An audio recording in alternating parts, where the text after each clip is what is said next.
In contrast to eastern Mosul, the situation in West Mosul, as you said, the military retake has not started.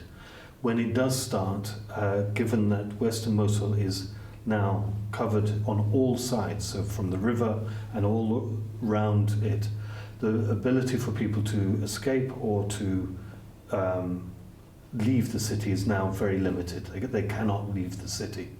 And if they do, they will not be able to return. And the situation has become dramatic and horrific, in actual fact, fair to say. It's over a month since this freedom of movement has been restricted, so there's no trade, the food stocks are low, the price of food is very, very high, access to healthcare is now zero, access to appropriate foods for children is all but gone, and the children are under conditions which can only be described as traumatic for them, probably staying in their houses, probably in their bunkers. And this will be the case for the next 2 months.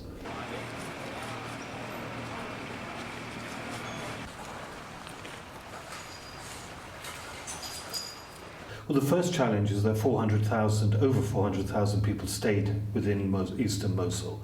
So it's making sure that they have enough water. The water system, the main water pipe into eastern Mosul was broken in the fighting. So Unicef are pumping water and putting them in tanks.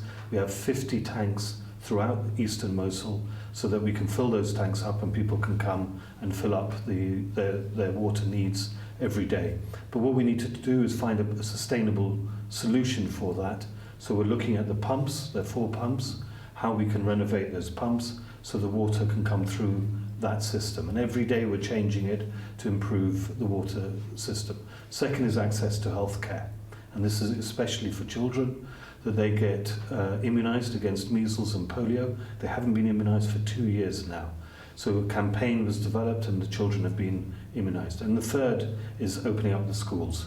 30 schools were open on Sunday. 16,000 children now can resume their educational future.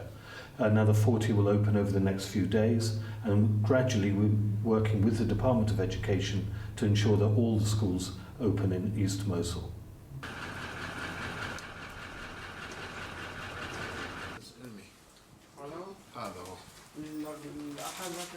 The age of criminal responsibility in Iraq is very low. It's down to 9 and 12.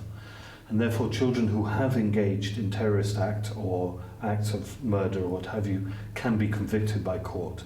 We are working with the authorities, whether the Kurdish or the Iraqi authorities, to try and help those children go through a process that takes into consideration their age, but also looking at alternatives to custodial sentences.